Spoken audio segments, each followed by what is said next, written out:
So, as I was saying, I've already presented Whisper to you guys until you're probably sick of it now. But I wanted to share some features that are not normally used. And I ask that you all download, if you have an Apple device, download the Apple Whisper Watch app, and then put in my call sign, and you'll be able to see what Apple has on that. So device. What you should have on your Apple devices is this map. If you put in my call sign and then go through the setup, and you'll see. Are you seeing this? Okay. Okay. All right. All right. So this presentation on the PowerPoint is actually part of what I shared with the University of Virginia Radio Club last week, and it was on the propagation, and also we talked about the Whisper device. All right. So can you see this device? Dennis, you're showing up in green program. Yeah. Okay. All right. So that's not green. So this is. I already talked about this a couple of months ago. This is the Whisper transmitter. Okay. And this is on one of my 3 antennas, wire antennas, by the way, right now. So what you're looking at is from my G5RB antenna, which is multi-band. So I'm able to load all the different bands on that as opposed to one band. So this device, along with your antenna and the software, which is free, will enable you to test your antennas. But you don't, so this thing is only transmitting at 200 milliwatts, okay, which is pretty low. I'm a QRP guy, but even 200 milliwatts is pretty low. So this transmits a digital signal for about 2 minutes on each band as it sequences through the different bands that I have set up, which are 80, 40, 30, 20, 17, 15, 12, and 10. So all those bands are on there, and if you, at the bottom of your screen on your device, the very bottom right, you can select a band and see just what that band is doing from my house. Okay, so the beauty of this is you're looking at propagation. In other words, where is the signal going, and how good is it from your location? But you can come off of my antenna because I'm not that far away from most of you guys. And there are 2 or 3 other people. I think one is in Edmonton, Virginia. One is in Fairfax that have these devices going. But I think right now, I think I am the only one that's closest to you guys that you can check propagation. Yeah, how often do you have it up? 724. Oh, good. 720, except when I'm operating. Usually contest on the weekend. All right, so let's go to the PowerPoint is up. So this was developed by Joe Taylor. I think you all probably know that. And so this presentation is when too much Whisper is still not enough.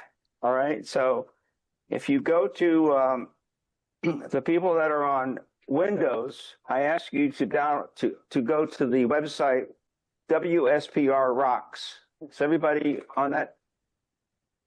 WSPR Rocks. All right, so this is the slideshow that I did for the W4UVA Radio Club, but I modified it to show some advanced features of using Whisper, which stands for Weak Signal Propagation Recorder. So the slide is, you guys are seeing the slide now, right? Okay. So when too much Whisper is not enough, they have all these cool features. If you look, if you're on your Windows machine, go to WSPR Rocks, and at the bottom left, I'm afraid to trade.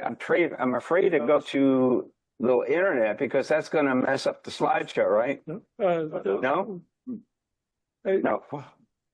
All right. So you have all these features. If you look at the top of the screen, on the bottom, it says when too much whisper is not enough, and you've got all these options to look at so far as data, beacons, spotters, and propagation.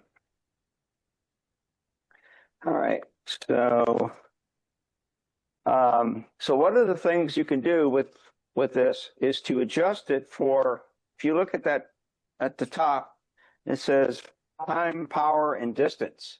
So you can adjust all the transmitters that are transmitting by time of day, by how much power they're running, and the distance from your location. So for example, one of the features of filtering whisper is that you can say, what is the best time to work Australia on 8 meters? Okay, so you go to that top of the screen where it says on this is on Whisper Rocks. This is not on the Apple app. So what's the best time to work Australia? So you go to pick 80 meters, and then you pick the time, and I would pick 24 hours because it depends on what time of day that you want. But usually it's going to be early in the morning for Australia, and then you hit search. All right, so if you look up at my screen here, it's showing that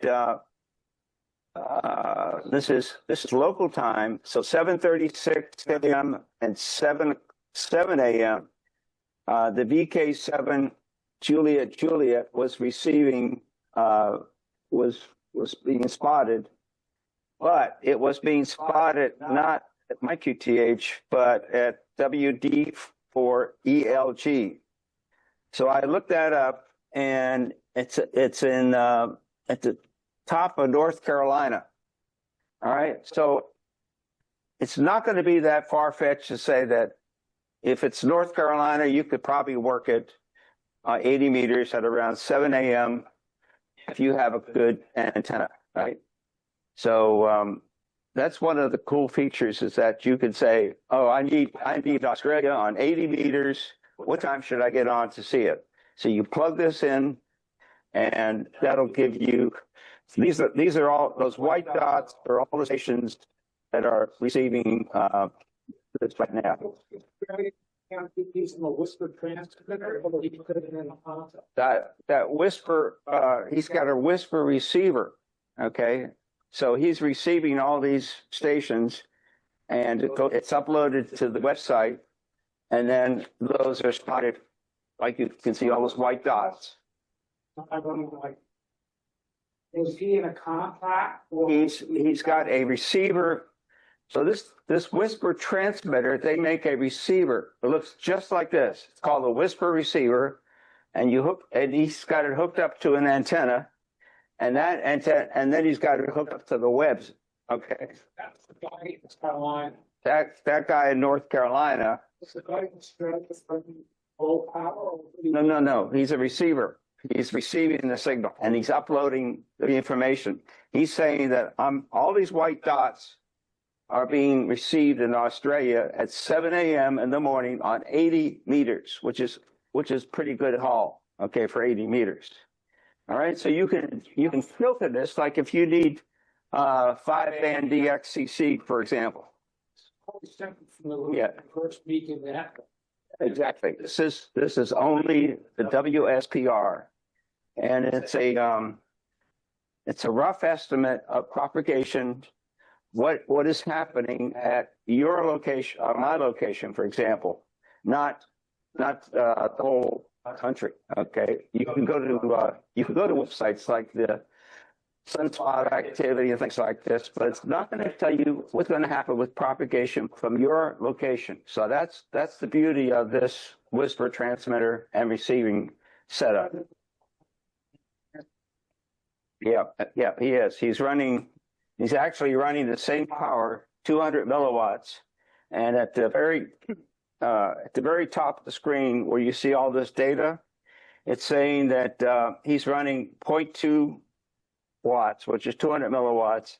The signal to noise ratio is -23 and -21, and it's 15,000 kilometers from his location, and he's running Whisper. So that's all that data information for that Australia station. All right, so one of the things I talked about at the Ham Club last week was what is propagation. So propagation is, can you receive the station? Can you receive the signals? Are you listening to AM radio? Are you listening to FM radio? Are you listening to VHF, UHF? All these things are affected by propagation. And of course, the antenna that you're using will also help enhance what you're going to receive. So there's our field day antenna from several years ago with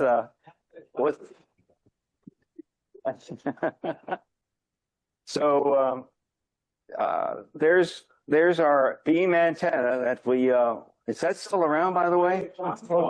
You have it? Okay. Oh, all right.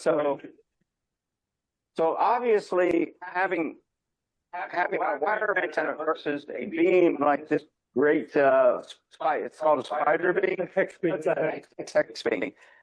It's going to enhance the signal. This is directional, and it's enhancing the reception of the signal.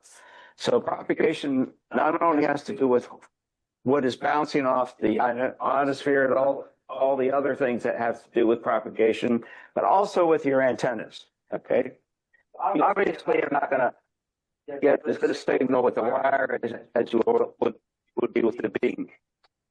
So we talked about at this radio club meeting how things bounce off the ionosphere and the different frequencies that are affected.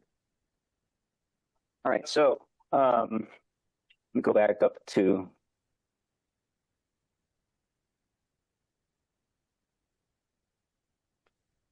All right, so what is happening in this little transmitter box is it's loaded with software. It's programmed with software that is free, and I put in my call sign, I put in my power level, and I put in my grid square. Okay, and that information is sent digitally for 2 minutes. It's like sort of like FT8. You know, FT8 sends a burst of signal for, I don't know, how long does it last? A minute? 15 seconds. About 15 seconds, okay?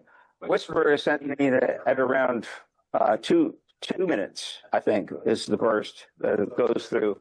And that information is encoded in that digital signal. So that's why it works so well at 200 milliwatts. There are guys that are even using this at 5 milliwatts just to see how low can you go.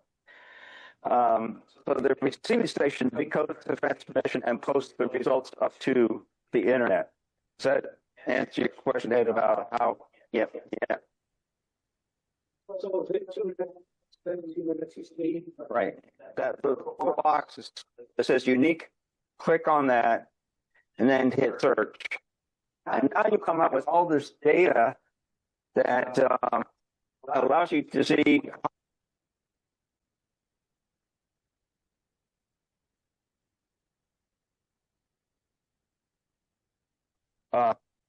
receive call. You see the RX call? Click on that column, and the top of the screen you should see ZS6BQQ. And if you go across here, it'll tell you that's right now it's on 40 meters, and 200 milliwatts. The signal to noise ratio is minus 27.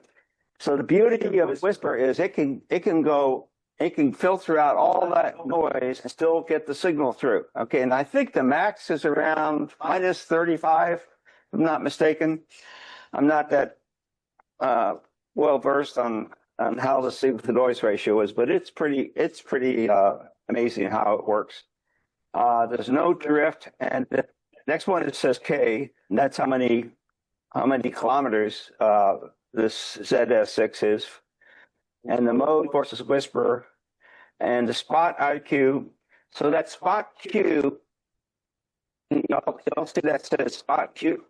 That is a formula that takes into account the power level, the distance, and the signal to noise ratio, and that is how well your signal is getting through based on all those parameters. Okay, so right now my spot IQ is pretty high because I'm running low power and I'm transmitting pretty far. And that doesn't take into account I have a pretty crappy antenna. This is on a G5RV antenna, by the way, a wire antenna. Yeah, it's about 50 feet up. All right, so now it's cycling through each band. It's cycling through each band. It is amazing. Yeah. So now let's sort this by the grid. Okay, so receiver grid. All right, and for example, I'm at Fox Mike 08 Quebec Bravo. All right, so here are the closest stations to me right now. So Fox Mike 08, which is K4NE, KQ4, TWB. So I can check and see if I want to see close to my location receiving this the signals. I can sort it by the grid square. All right. I want to do what's the furthest station I'm hitting? I can click on that top where it says K. That's kilometers. Let's see. All right. Yeah.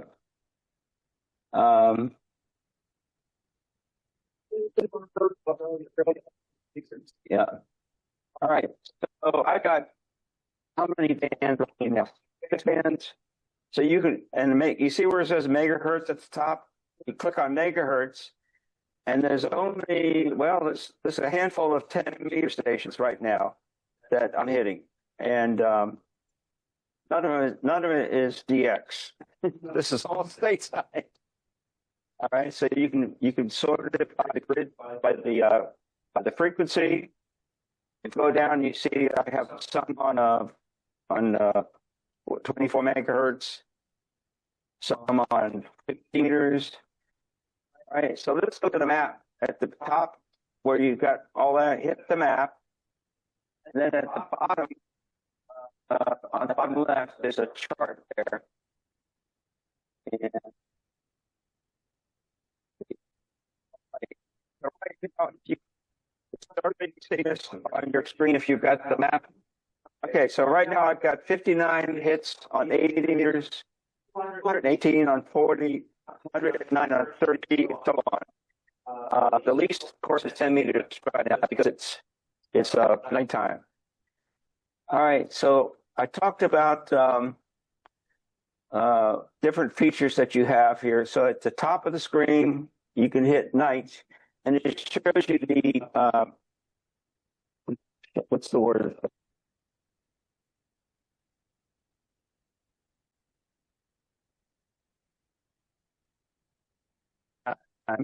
The gray line. It shows you what the gray line is.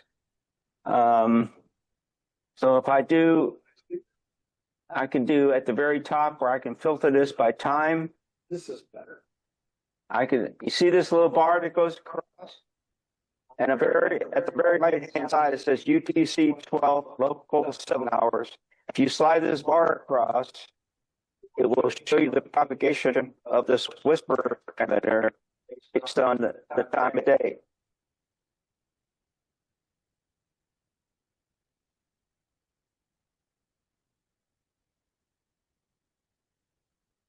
big spots right now.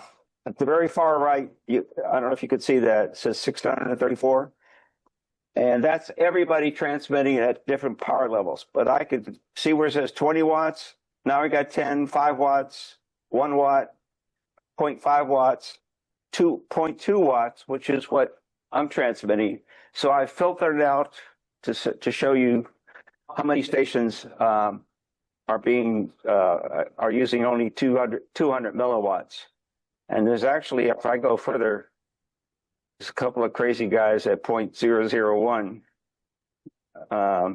But really, the most of them they started around 200 milliwatts, 5 watts, and then that's everybody.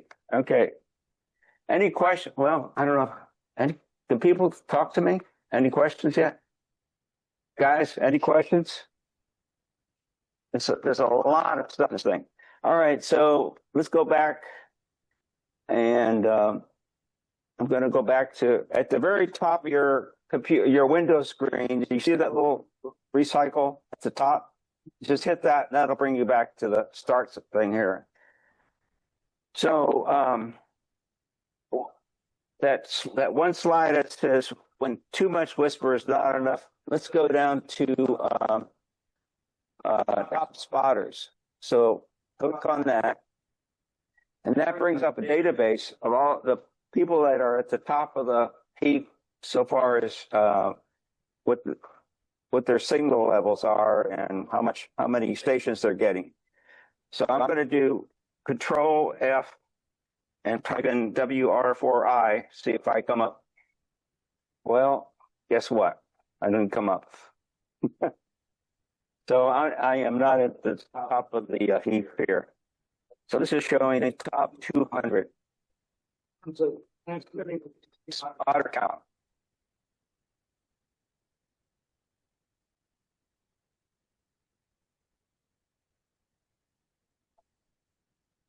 Let me do band. And still not. Well, I guess I'm not that well received, but this is showing 200 milliwatts. I should be in there somewhere, but it's not finding me. All right, so that's one of the things you could do is you could look at the top spotters and sort it by different like spot count, the distance, band. And I'm going to go back. I'm going to hit that little refresh at the top of your Windows screen. If you could see my arrow right there, it should bring you back to. Let's see. All right. All right. So at the if you look at this chart on the bottom, it says when too much whisper is not enough. Go down to where it says whisper propagation. And at the top of the screen, it's got 7 days. Okay, so I've got worldview now. So what I'm going to do is type in, this drop down, I've got America, East Coast, and then location, I'm going to put in Antarctic, okay? And I'm going to put in, let's say 7 days. Cannot read property. Why is it going? So what it should be showing is all the propagation that's hitting the Antarctic. It's not doing that. All right, let me do this. All right. I'm going to go back to where it says 1 hour. I'm going to change that to 24 hours. Keep it at any band and my call sign. And let's see. So this is looking at the last 24 hours. This is looking at 24 hours, right? And then I'm going to do, let's see the map. That brought up everything. Sorry. No, that's actually good. I was trying to figure out Yeah, if you ever hit Alaska. yeah. Feeding or strictly transmitting? I'm only transmitting. All right. Search. 200 volts for 2 minutes.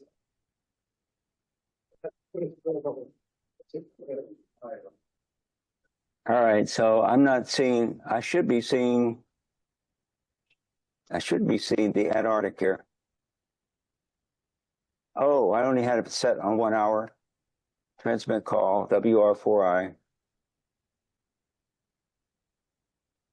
All right. And then hit the map. All right. Now, can you guys see where it's hitting the Antarctic? All right. If I click on that white dot, it's going to show me the station that is receiving me. It's Delta Papa Zero, Golf Victor Nancy, and that is I think it's a German scientific station down there that they have set up a whisper receiver. All right, so these guys are all donating their time and resources to help out with propagation. All right, so if I click on spots, you see where it says spots? It's going to tell me that, which was 10:44 p.m. on the 9th. Today the 9th? It's the 10th. All right, so yesterday at 10:44 p.m., I hit the Antarctic on 20 meters at 200 milliwatts at a signal to noise ratio of -24. So you see how you can see where. So for example, where is this? This is probably Tasmania. VK7, Quebec, and then I hit on spots, and it's telling me again that I hit. Let's see, spots. Okay. This is on 20 meters, and this happened at 20 minutes after midnight. That's when I hit Tasmania. So these are all the stations, receiving stations that my whisper station over 24 hours has hit. Okay. And if you go down to you see this chart on the left, bottom left? I can filter it by the band, for example.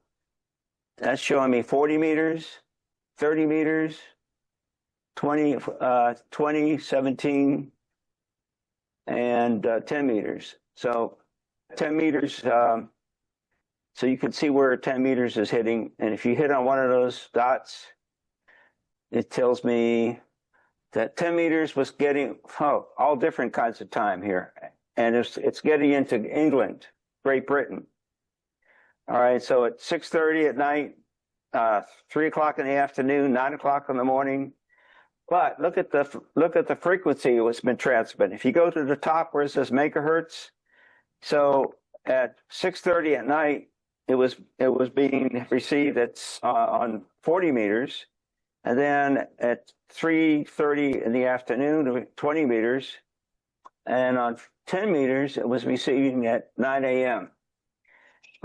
So not to go into all this minutia too much, but there's a ton of stuff that if you want to go into explore all the data and stuff like this, you don't have to have one of these gadgets. You can look at my signal. You can look at a signal in California to see, if you visit California, see what propagation is.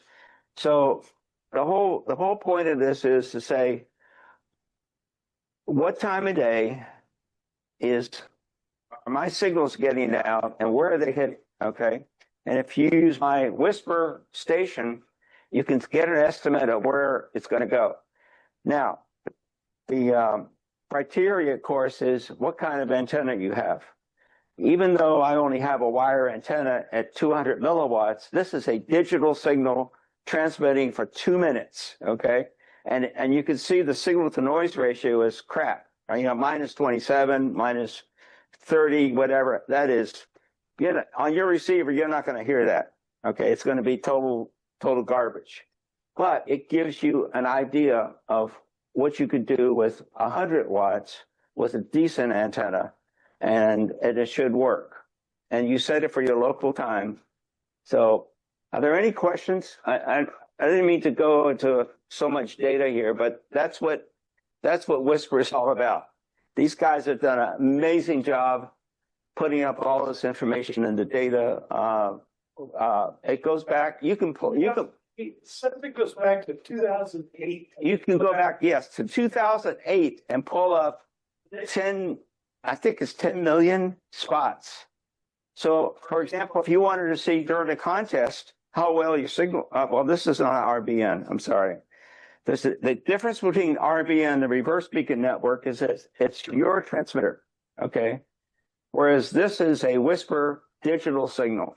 It's apples and oranges. Yeah, but it's still be helpful. It is helpful. Right. Listen, see where. Yeah, you could say, should I get on 10 meters or not? You know. Say before we take a break, a word or two about how you can use WSK software to get started receiving this. Oh, just go to TJ, whatever its call sign is, and it's got the software for.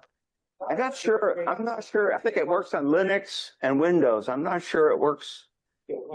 I don't think Apple. You can do it on iOS. I don't think so. Windows and Linux. Yeah. But Andy's Linux. no, I'm not. But Linux doesn't. This could be on this drive. Andy's Linux includes. And then over on Mint, and over on Civic. yeah. But for the folks. Yeah, that probably has very popular. Yep. It does. Well, Linux is a form of Raspberry, right? No? Raspberry Pi is a form of Linux. Linux. All right. So for the folks that have Apple stuff, if you downloaded this Whisper watch from the Apple Store, there's all kinds of cool things you can look at from there. And you go to the screens and you can you put in my call sign. So he's got on the phone. It's kind of hard to see. All right, it's better on your tablet or computer. But that software was developed by this gentleman. I forget his name, and he did a great job. You don't have to pay for it, and you have to go into setup and you put in my call sign or any of these Whisper station call signs. And you can look at it by, you set up the time of day. For example, do you want 1 hour's worth? Do you want 24 hours? What bands do you want to look at? So it does the same thing essentially as the WSPR rocks on the Windows machine. But Windows has got a ton more of facilities to get data and extract it. So that's a half hour. So hopefully I haven't bored everybody. Any other questions? 10 meters just picked up while you were talking to. 10 meters? Poland. Wow. Okay. Yeah, broken out. If you just want to get quickly familiar, you could use the WSK. Yes. Have to go to this for the code. Right. All right.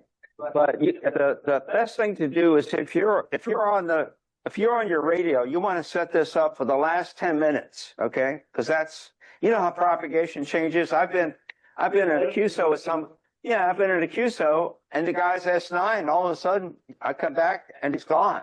And that's how fast, like on 15 meters and 10 meters, it is super fast. So you want to set the parameter up to listen for 10 minutes, not an hour, not 24 hours. So when you do that, that tells you, gives you a rough idea what propagation is for whatever band that you're on, okay? So you don't waste your time calling CQ for an hour on 10 meters when 10 meters is absolutely pits. Oh, so guys that do 6 meters, this is a great tool because 6 meters, especially during the summer, has that sporadic openings on, I forget what do they call that opening on? Sporadic. Sporadic, but there's another word for it too. So that is really short. So you can set it up for 6 meters if you're trying to hunt stations on 6.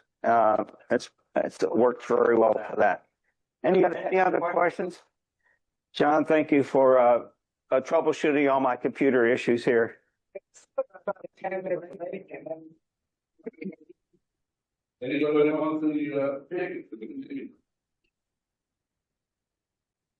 it? So I wanted to show this